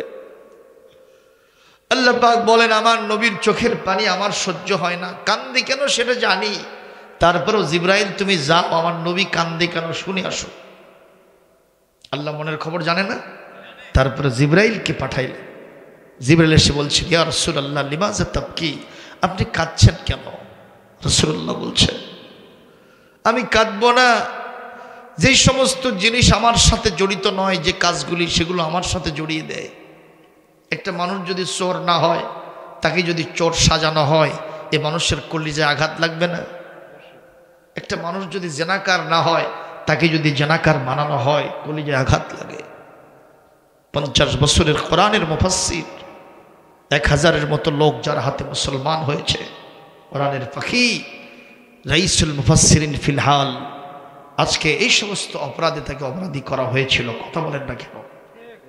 তিনি শুধু কেঁদেছেন আর বিচার দিয়েছেন একটা আদালতে। সে আদালতটার নাম কি? মুসলমান, আল্লাহর নবী বলেন যেই জিনিসগুলি অপরাধের সাথে, যেই বিভিন্ন বৈশিষ্ট্যের সাথে আমার কোনো মিল নাই, সম্পর্ক নাই, সেগুলো আমার সাথে জড়িয়ে দেয়। বলে সেটা কি? বলে এই যে লোকগুলি, এরা আমাকে কবি বলে, আমাকে পাগল বলে, আমাকে আবতার বলে, নির্বংশ বলে, আমাকে বলে জাদুকর, আমাকে বলে গণক। এমন কোনো ডেজিগনেশন নাই, খারাপ ডেজিগনেশন, উপাধি, লকব নাই যেটা আমাকে দেয় না। আমার এই জন্য ভালো লাগে না, এই জন্য আমি বসে বসে কাঁদতেছি। বলে আপনার রব আল্লাহ আপনাকে সালাম দিয়েছেন আর আমাকে পাঠিয়ে বলেছেন নবীজি যা বলে তুমি সেটা করে আসো। বলে ইয়া রাসূলুল্লাহ, ইয়া হাবিবাল্লাহ, আপনি বলেন কোন কোন লোক আপনাকে কষ্ট দিয়েছে? বলে এই লোক, এই লোক, এই লোক, এইভাবে 7 জনকে নবীজি দেখাইছেন। জোরে কয়জন? একটু জোরে বলেন না। 7 জনকে দেখাইছেন। হযরত জিবরাইল বললেন হাসবুকা আলান ইয়া রাসূলুল্লাহ, দ্যাটস এনাফ ফর মি, আপনাকে কিছুই করতে হবে না। এই লোকগুলি 7 দিনের ভিতরেই যত হিরো আছে সবগুলো জিরো হয়ে যাবে। কয়দিন? আরো জোরে, জোর হলো না? জিবরাইল আলাইহিস সালাম কিছুই করেন নাই, তার চোখ দিয়া একজনের চোখের দিকে তাকাইছে, দেখা গেছে 7 দিনের ভিতরে তার চোখ বিস্ফোরা হয়ে অন্ধকার হয়ে গেছে, অন্ধ হয়ে গেছে। আর একজনের পেটের দিকে তাকাইছেন, আর একজনের বুকের দিকে তাকাইছেন, আর একজনের পায়ের দিকে, আর একজনের হাতের দিকে, আর একজনের পিঠের দিকে, আর একজনের গলার দিকে, মাথার দিকে তাকাইছেন। এইভাবে 7 জনের 7টা অঙ্গের দিকে তাকাইছেন। ইতিহাস লিখছে সিরাতুন নবী সাল্লাল্লাহু আলাইহি ওয়াসাল্লামের গ্রন্থের ভিতরে আমি নিজে দেখেছি, মাদারিজুন নবুয়তের ভিতরে দেখেছি, তারিখুল ইসলামের ভিতরে দেখেছি। আমার নবীর সামনে এসে জিবরাইল আলাইহিস সালাম ওই হিরোগুলি যারা আমার নবীকে কষ্ট দিয়েছিল এভাবে আর চোখে তাকাইছেন, 7 দিনের ভিতরে সবগুলো কচু কাটা হয়ে গেছে। সর মারা লাগছে নাকি? ঘুষি, লাঠি দিয়ে আঘাত, রিমান্ডে নিয়ে সাইজ, কিচ্ছু লাগে নাই। যেই ফেরেশতা চোখ দিয়ে আর চোখে তাকাইলে সব ধ্বংস হয়ে যায়, সেই ফেরেশতার ক্ষমতাকে বিশ্বাস করতে হবে। জোরে কোন ঠিক কিনা? সম্মানিত ভাইরা, ফেরেশতার গুণাগুণী কেমন? যারা বলে, যেমন রুকানা পালোয়ান বলল জাহান্নাম থেকে বের হব, ওই সমস্ত ফেরেশতাদেরকে একেবারে এইভাবে খালি হাত এরকম একটা ঝ্যাংটা মারবো, সব 10 বিধ হাত দূরে পড়ে যাবে, আমি দৌড়ে গিয়ে জান্নাতে ঢুকে যাব। আল্লাহ তাদের সামনে বলছেন, পূর্ব আয়াতটা সূরাতুত তাহরিম 6 নম্বর আয়াত, একটু জোরে সোরে আল্লাহু আকবার দিতে পারবেন তো? يا أيها الذين آمنوا قوا أنفسكم وأهليكم نارا وقودها الناس والحجارة عليها ملائكة غلاظ شداد لا يعصون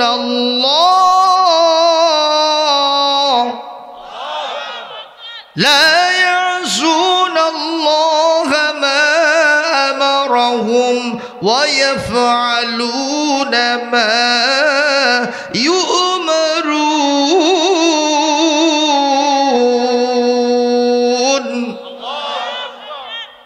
আল্লাহ পাক বলছেন, ইমানদারগণ নিজে জাহান্নামের আগুন থেকে বাঁচো, পরিবারকে বাঁচাও, দেশ জাতিকে বাঁচাও।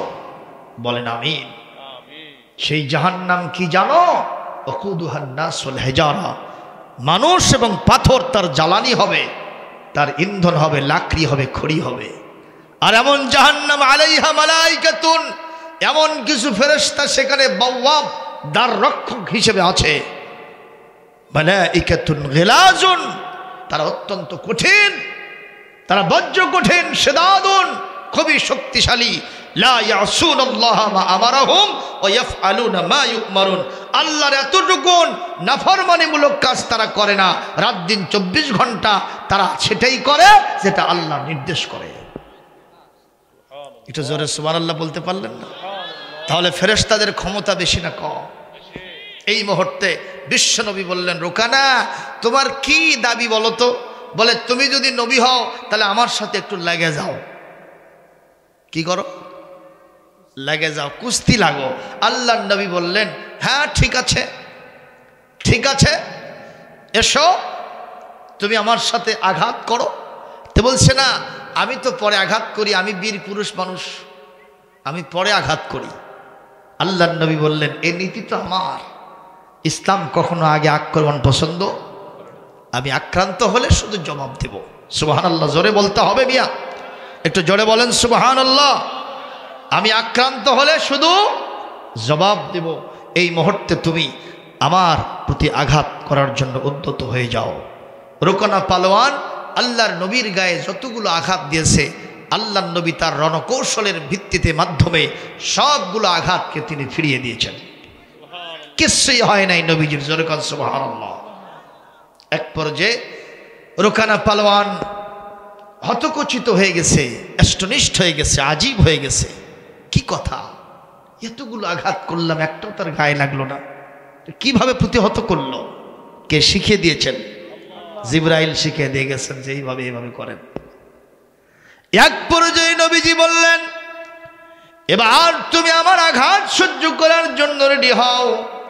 আল্লাহর নবী কিছুই করেন নাই, শুধু আর একটা হাত ধরছে। কি ধরছে? হাত ধরছে। হাত ধরে এইরকম একটা ঝ্যাংটা মেরছে, ওই রুকানা পালোয়ান অন্তত 20 হাত দূরে গিয়ে পড়ে গেছে। একটা আছাড় খাওয়ার সাথে সাথে সে ওখান থেকে আল্লাহু আকবার বলে চিৎকার মেরেছে। সে বলেছে, আমি বুঝতে পেরেছি এটা পৃথিবীর কোন সাধারণ মানুষের স্বভাব প্রকৃতি হতে পারে না, শক্তি হতে পারে না, কেবলমাত্র শুধুমাত্র একমাত্র মহাশক্তিধর আল্লাহর শক্তি যার সাথে আছে তার পক্ষেই এটা সম্ভব। আমি আর নিজেকে অমুসলিম হিসেবে রাখতে চাই না। এই মুহূর্তে তোমার হাতে হাত দিয়া ইমানের কালেমা পড়ে মুসলমান হতে চাই। এইবার নবীজি বললেন, তুমি পড়ো লা ইলাহা ইল্লাল্লাহু মুহাম্মাদুর রাসূলুল্লাহ, লা ইলাহা সুবহানাল্লাহ ওয়ালহামদুলিল্লাহ সুবহানাল্লাহ আলহামদুলিল্লাহ।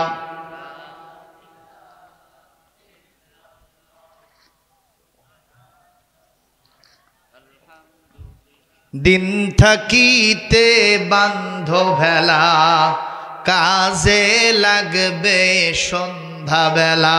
ঠিক কিনা? দিন থাকিতে বান্ধ ভেলা, কাজে লাগবে সন্ধ্যা বেলা। অগ্নি কুণ্ডে জিকির করেন ইব্রাহিম খলিলুল্লাহ, লা ইলাহা আর জোরে লা ইলাহা ইল্লাল্লাহ, লা ইলাহা ইল্লাল্লাহু মুহাম্মাদুর রাসূলুল্লাহ সাল্লাল্লাহু। এইবার নঈম বিন আব্দুল্লাহ বলতেছে, তোমার গায়ে কত শক্তি আছে মনে আছে না? নাই। নবীজি বললেন, একজন নবীর গায়ে জান্নাতের কতজন যুবকের শক্তি? 40 জন যুবকের শক্তি। সুতরাং সেই নবীর সাথে তুমি পারবে না। ওমর কিছুতেই মানে না। ওমর বলে, কিসের 40 জন যুবকের শক্তি? ওটা আমার দেখা আছে, তুমি আমাকে খালি ছাড়িয়ে দাও। কথা কন না কেন? এরকম কিছু লোক আছে না নাই? ওর গায়ে বল নাই, যখন লোকেরা ধরে তখন আর জোর বেড়ে যায়, ছাড়িয়ে দে রে। যখন ছাড়িয়ে দেয় আর এক কদম যায় না। এরকম দুঃসাহসী লোক আছে না নাই? মুসলমান খুব নজর করেন। হযরত ওমর বলতেছে, ছেড়ে দাও। নঈম বিন আব্দুল্লাহ বলতেছে, শোনো, আগে কেন ছেড়ে দিব? তোমার গায়ে কত শক্তি আছে আমি পরীক্ষা করব। বলে, তুমি কি লাগবা? বলে, আমি না। কে লাগবে? কই, বকরির বাচ্চা। বকরির বাচ্চা মানে ছাগল ছানা, কথা কয় না। ও মুসলমান, ওমর বলতেছে, কি কও তুমি? মাথায় কিছু আছে? ছাগল ছানা ছেড়ে দিব, এটাকে তুমি যদি ধরে দিতে পারো আমি অবশ্যই তোমাকে সার্টিফিকেট দেব, নবীজির মাথা তুমি কাটতে পারবা। আর যদি ধরতে না পারো আমি উল্টা সার্টিফিকেট লিখব। কি বলো তুমি? এই অসম প্রতিযোগিতা আমি করতে রাজি নাই। ও মুসলমান, বকরির বাচ্চা, গরুর বাছুর কি জিনিস এটা তোমার বোঝে না। এরা যদি জোরে পাকার মারে 100 মোটরসাইকেল ফেল না পাস। 100 মোটরসাইকেল পারবে না, কারণ এদের একটা টেকনিক আছে, যত জোরেই যাক হাফ মিনিটের মধ্যে ব্রেক করবে, কিচ্ছু হবে না। কথা কয় না। আর যদি মোটরসাইকেল ধাম করে ব্রেক করেন কি হবে? মোটরসাইকেল কিছু না হলেও আপনার একটা দাঁতও যাবে না। কথা কয় না। আজ থেকে ঠিক 1 বছরের কিছু সময় পূর্বে আমি আব্দুল সালাম মোটরসাইকেল অ্যাক্সিডেন্ট করে আমার এই হাতটা পুরোই ভেঙে গেছে, এখানে রড ঢুকানো আছে এখনো। মোর ঘুরে উঠছি, ওদিক থেকে দেখি যে গাড়ি ঘোড়া আসতেছে, হাইড্রোলিক ব্রেক মেরে দিয়েছি, একে দৌড়ে পড়ে গেছে। পড়াও সারা সাপোর্ট দিয়েছে, হাত সাপোর্ট নিতে পারে নাই, পালসার গাড়ি তো ভারী গাড়ি, একেবারে হাতটা মড়মড় করে ভেঙে গেল। অপারেশন করে রড ঢুকানো আছে, একটু দোয়া করবেন না যেন আল্লাহ সুস্থ করে। তাহলে বোঝা গেল মোটর সাইকেলের চাইতো গরুর বাছুর আর বকরির বাচ্চার পাওয়ার বেশি, টেকনিক বেশি। আমার এলাকায় এক লোক এই কঠিন শীতের ভিতরে ওর টার্গেট হলো আমি বকরি গোসল করাবো, তো পুকুরের দিয়ে দেয়। এমন কিছু পানি চোরা মানুষ আছে দেখবেন 7 দিন ওই পানির কথা মুখেই তোলে না, পানির দিকে তাকায় না, জারের কারণে। মাগের জারে বাঘ কান্দে জোরে কন। আর ওর মাথার ভিতরে কি বিমূরতি হয়েছে, ওই পুকুরে নিয়ে যে বকরি গোসল করাবে, বকরির গলায় রশি রেখে ওই সামনে টানে, বকরি পিছনে টানে, হেঁকো নিছে টানে হেসে পুকুরের পার পর্যন্ত নিয়ে গেছে। ওখানে যে এত জোরে টান মারছে, রশি ছিঁড়ে বকরি গেছে বাড়িতে, বকরি আলাই পানিতে। কি বকরি, চিন্তা করেন বিষয়টা। কিন্তু ওমর বুঝতেছে না যে এটা কি জিনিস। জোরে বলুন কথা ঠিক না ঠিক?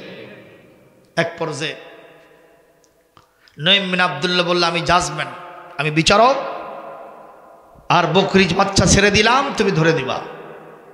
বকরির বাচ্চাকে ছেড়ে দেওয়া হলো।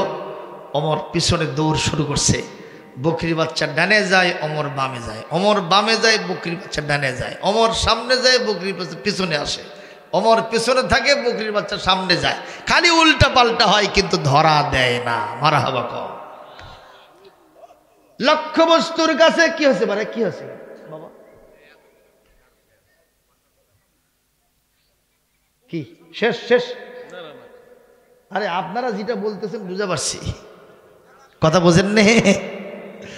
মুসলমান কষ্ট হচ্ছে, শেষ করে দেই। আর মাত্র কয়েক মিনিট বলবো। বকরির বাচ্চা লক্ষ্য বস্তুর কাছ থেকে ফিরে যখন আসতেছে, নঈম বিন আব্দুল্লাহ দোয়া করতেছে কার কাছে?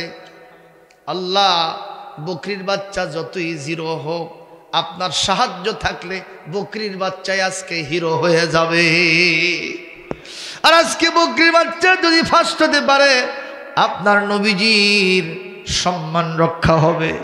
আল্লাহ গো, আপনি বকরির বাচ্চার প্রতি একটা সাহায্য মদত দান করেন। ও মুসলমান, আল্লাহর রহমত আর বরকত আছে তার সাথে যে ব্যক্তি থাকে আল্লাহর সাথে। ইন তানসুরুল্লাহ ইয়ানসুরকুম ওয়া ইউসাব্বিত আকদামাকুম। আল্লাহ রাব্বুল আলামিন বলেন, আল্লাহকে যদি তোমরা সাহায্য করো, মহান আল্লাহ তোমাদেরকে সাহায্য করবেন। আর তোমাদের পদটা, তোমাদের পাটা, তোমাদের পদক্ষেপটা, তোমাদের সিদ্ধান্তগুলি আল্লাহ বাস্তবায়ন করে দিবে। তাহলে সাহায্য দেব কাকে? একটু জোরে কোন কাকে? ওয়া কানা হাক্কান আলাইনা নাসরুল মুমিনিন।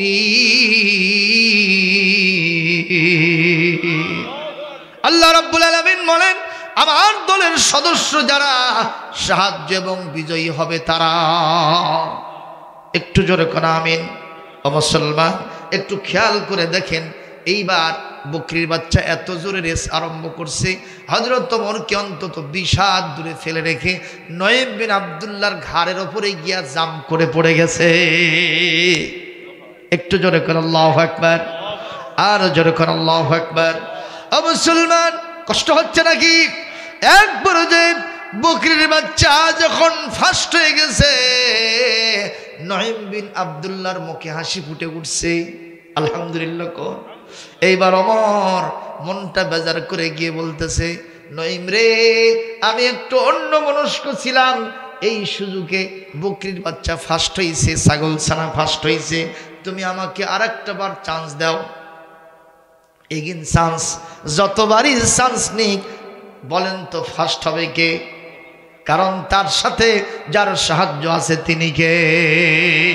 যারা আল্লাহর পথে চলে আল্লাহর কথা বলে, আল্লাহকে ভালোবেসে সুপেছে জীবন, তাদের কিসের ভয়, কি করে পরাজয়, শহীদি তামান্নাতে নাচে তার মন।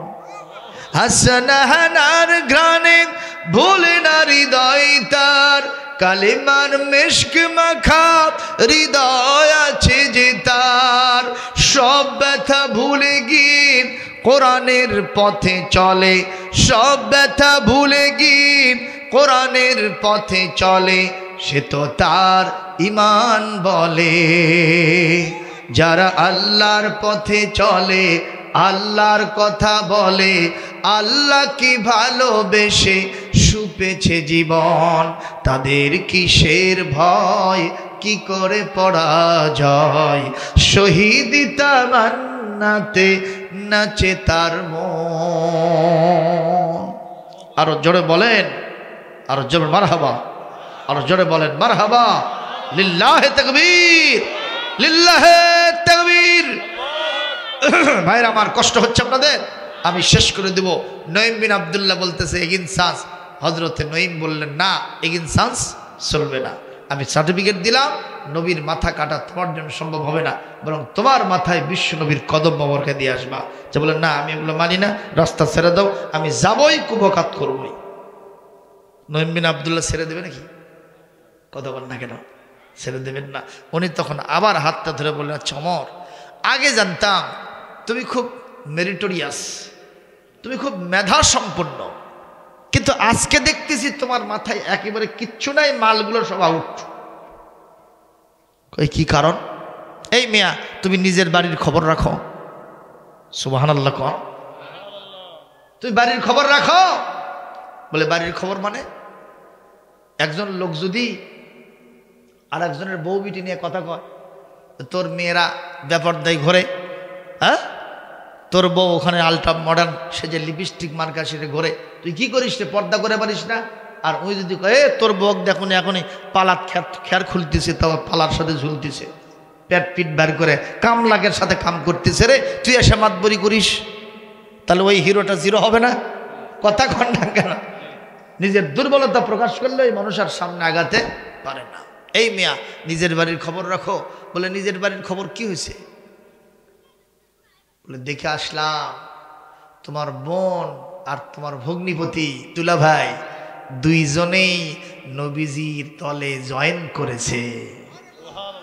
শুধু জয়েনই করেনি, নবীর উপরে অবতারিত ইসলামের সংবিধান আল দাস্তুর লিল মুমিনিন লিল ইমানদার লিল মুসলমান লিল মুসলিমিন দাস্তুরুল লিল আলামিন, বিশ্ববাসীর জন্য সংবিধান কোরআনে কারীম থেকে তেলাওয়াত করতেছে। ওমর যেন আকাশ থেকে পড়ে গেল, পায়ের তলা থেকে যেন মাটি খসে যেতেছিল। ওমর তখন বলল, তাহলে আগে নিজের বাড়িটাকে সাইজ করি, তারপরে রসুলকে সাইজ করব। আস্তে করে রাস্তা পরিবর্তন করে ডাইভার্ট হয়ে চলে গেল মনের বাড়িতে। একটু আলহামদুলিল্লাহ বলবেন না? একজন মুসলমান হিকমত থাকলে কিভাবে দেখেন মানুষকে বাঁচাতে পারে। সুবহানাল্লাহ।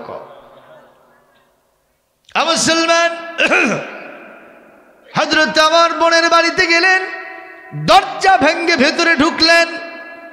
বোন ভগ্নিপতি টের পেয়ে ওস্তাদজিকে ভেতরে সরায় দিলেন। ওস্তাদজির নাম ছিল খাব্বাব বিন আরেত রাদিয়াল্লাহু তাআলা আনহু। আপনি চলে যান ভেতরে, আমাদের ভাই আসতেছে, যা হয় আমাদের সাথে হবে। আপনি ওস্তাদ, আপনার গায়ে কাঁটা রাসূল লাগতে দেব না। কি ওস্তাদের সম্মান! আর আজকাল বর্তমান এমন অবস্থা, ওই ছাত্র যদি ওস্তাদও খতম করে পারে, ওই পথ চাওয়ার জন্য ফাঁকা। কথা কয় না? মুসলমান খুব নজর করে কথা শোনেন।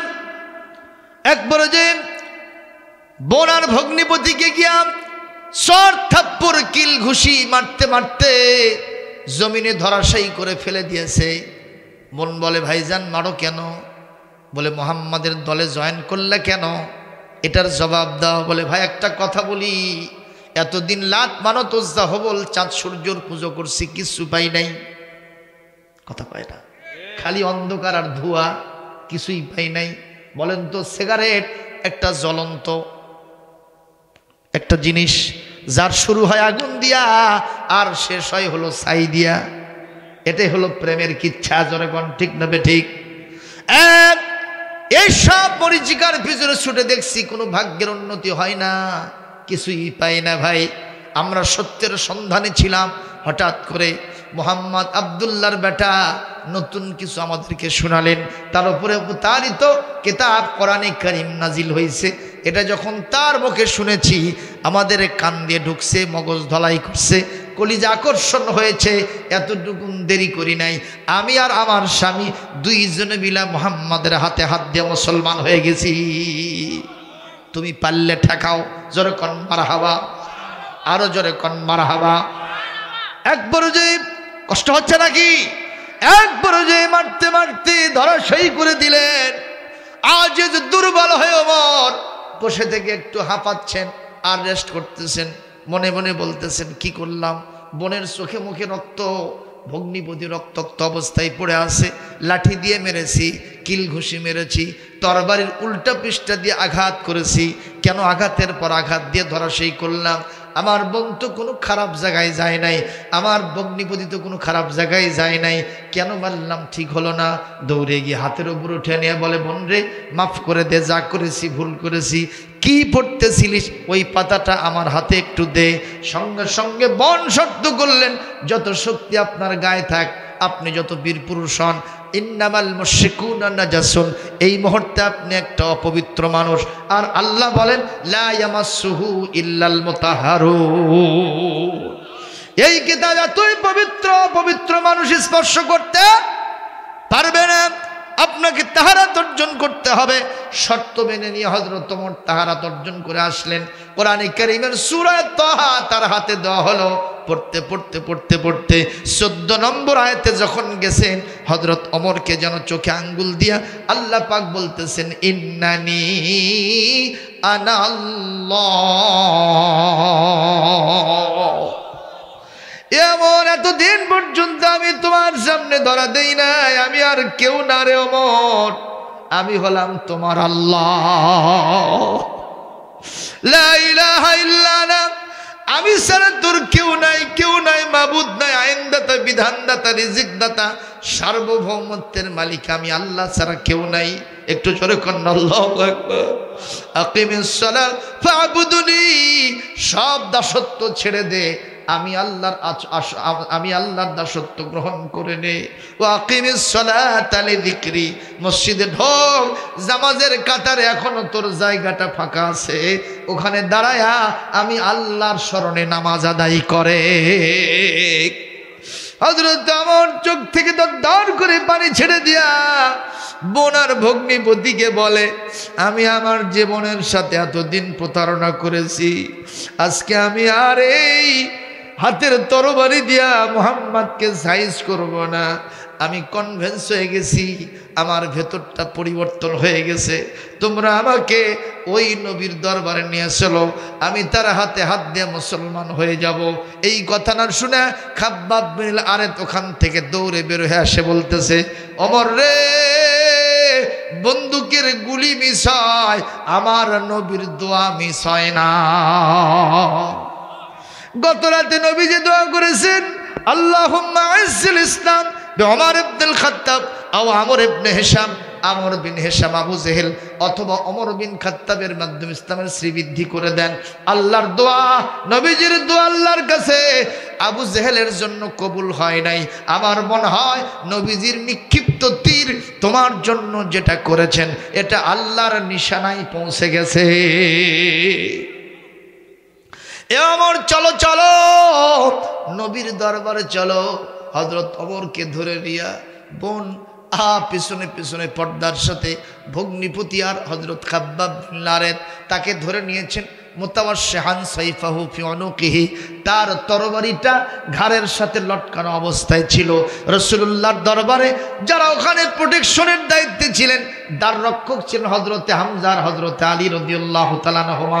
তারা এই দৃশ্য দেখে দৌড়ে গিয়ে নবীজির কাছে রিপোর্ট করেন, ইয়া রাসূলুল্লাহ, হাবিবাল্লাহ, যত যাই করেন ওমর আসতেছে, আমরা ঢুকতে দেব না।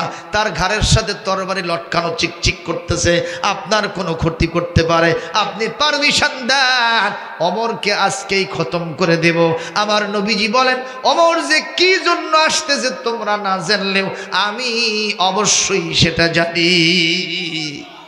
ওমরকে বাধা দিও না, আমার ওমরকে আসতে দাও, আমার বুকের সাথে একটু মিলাতে সুযোগ দাও। হযরত ওমর আসলেন, বিশ্বনবী দৌড়ে গিয়ে তার হাতটা ধরলেন আর বললেন, আর কতদিন পাগলামি করব? হযরত ওমর বলেন, হুজুর সত্যি করে বলছি, পাগলামি করতে আসছিলাম, কিন্তু আমার মাথাটা সাফ হয়ে গেছে, আমি আর পাগলামি করব না। এই তরবারি আপনার মাথা কাটার জন্য আনছিলাম, এখন সিদ্ধান্ত নিয়েছি আপনার বিরুদ্ধে যারা চলবে এই তরবারি তাদের বিরুদ্ধে চলবে। হুজুর বললেন, ওমর এসো, বুকের সাথে জড়িয়ে নিয়ে বললেন, ওমর এখন কি তুমি কনভিন্স হয়ে গেছো? বলি, ইয়া রাসূলুল্লাহ, একটা সেকেন্ড দেরি করব না, আপনি আমাকে ইমানের কালেমা পড়ায়া মুসলমান বানায় দেন।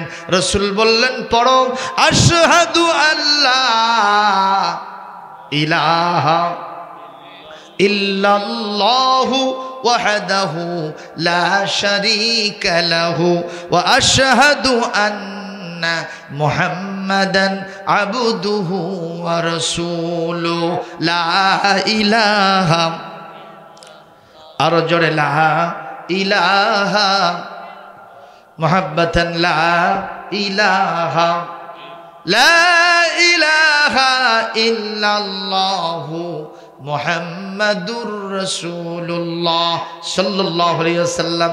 কোরআন বলছে, লিতুখরিজান নাসা মিনাজ জুলুমাতি ইলান নূর, এমন কোনো অন্ধকার নাই যার ভিতরে ওমর ছিলেন না। এই কোরআন তাকে অন্ধকার থেকে আলোর দিকে নিয়ে আসলো। জোরে কোন সুবহানাল্লাহ, আওয়াজ দিয়ে বলেন, সেই কোরআনটা এখনো আছে না নাই? কোরআনের পথে থাকতে রাজি আছি? আরো জোরে কোন রাজি আছি? তাহলে এই কোরআনের আলো ছড়িয়ে দিতে হবে বিভিন্ন মাধ্যমে। আল্লাহ নিজে বলছেন, ইন্না নাহনু নাযালনা যিকরা ওয়া ইন্না লাহু লাহাফিজুন, এই কোরআনটা নাজিল করেছি আমি, এটা সংরক্ষণ করব আমি। সুবহানাল্লাহ। এখন সংরক্ষণ কি কিভাবে হবে? তার ভিতরে একটা হয়েছে এই মাদ্রাসাগুলো প্রতিষ্ঠা করা। সুবহানাল্লাহ। এই মাদ্রাসাগুলোতে কি কোরআন চর্চা হয় না? হয় না? কোরআন মুখস্থ হয় না? হয় না? সুতরাং এটাও আল্লাহ পাকের এই বাণীটাকে সত্যায়ন করছে, আল্লাহ পাককে সহযোগিতা করছে। সুতরাং আপনাদের প্রত্যেকের দায়িত্ব হলো এই মাদ্রাসার যে জীর্ণ শীর্ণ দশা, এটাকে অবশ্যই ভালো করতে হবে। আপনারা বলেন, বনকুরাইল গ্রামটা কুনান্না মিনাল খাসিরিন, রব্বানা লা তুযিগ কুলুবানা বা'দা ইয হাদাইতানা ওয়া হাব লানা মিন লাদুনকা রাহমাতান ইন্নাকা আনতাল ওয়াহ্হাব। পরওয়ারদিগার বেনিয়াস বনকুরাইল এই মাদ্রাসা ময়দানে আয়োজিত মাহফিল আজিমুস শান দরবারে কবুল করে নেন। আল্লাহ বাদাওলতে আমাদের জীবনের সমস্ত গুনাহ খাতা মাফ করে দেন। রব্বুল আলামিন এই মাহফিল থেকে যা সওয়াব দিবেন, এর হাদিয়া তাম পৃথিবীর শ্রেষ্ঠ মানব কিয়ামতে সুপারিশকারী, দুনিয়াতে আমাদের জন্য শিক্ষক এবং রহমত স্বরূপ আমাদের বিশ্ব নবীজি হযরত মুহাম্মদ রাসূলুল্লাহ সাল্লাল্লাহু আলাইহি ওয়াসাল্লামের রওজা মুবারকে পৌঁছায় দেন। তাম পৃথিবীর মাটির নিচে যত মুমিন মুমিনাত শুয়ে আছেন, আল্লাহ তাদের আরো আর পরে সওয়াব পৌঁছায় দেন। খাস করে আমাদের মাঝ থেকে জনম দুঃখিনী মা, আমাদের আব্বা যাদের বিদায় হয়ে গেছেন, বাবা মার কবরগুলিকে জান্নাতের টুকরা বানায় দেন। দুনিয়াতে আমাদের জন্য ওনারা যা করে গেছেন, বুকের চামড়া দিয়া জুতা বানায় দিলে ওনাদের ঋণ শোধ করা যাবে না। শুধু আপনার শেখানো ভাষায় বলতে চাই, রব্বির হামহুমা কামা রব্বায়ানি সগীরা। আল্লাহ আমাদের বাপ মা যাদের বেঁচে আছেন হায়াত দারাজ করে দেয়, যারা অসুস্থ সুস্থতা দান করেন। আমাদের দাদা দাদি নানা নানি ভাই বোন আত্মীয় স্বজন বিবি সন্তানাদি শ্বশুর শাশুড়ি আল্লাহ কে কোথায় শুয়ে আছেন মেহেরবানি করে তাদের আরো আর পরের সওয়াব পৌঁছায় দেয়। এই গ্রামের বিভিন্ন পুকুর পাড়ে বারজারে গোরস্থানে হাজার হাজার আমওয়াতগণ শুয়ে আছেন মাহবুব, সকলের আরো আর পরের সওয়াব পৌঁছায় দেন। এই মাহফিলটাকে নাজাতের জরিয়া বানায় নেন আল্লাহ। এই মাদ্রাসা যারা প্রতিষ্ঠা করেছেন তাদের উপর রহমত নাজিল করেন। এই মাদ্রাসার সমস্যাকে আপনার কুদরত দ্বারা মিটায় দেন। যারা সহযোগিতা করলেন করার জন্য অঙ্গীকার করলেন আল্লাহ সবাইকে আপনার শাহী দরবারে কবুল করে নেন। কিয়ামত পর্যন্ত বংশানুক্রমে এই মাদ্রাসাকে দায়েম কায়েম জারি রেখে দেন।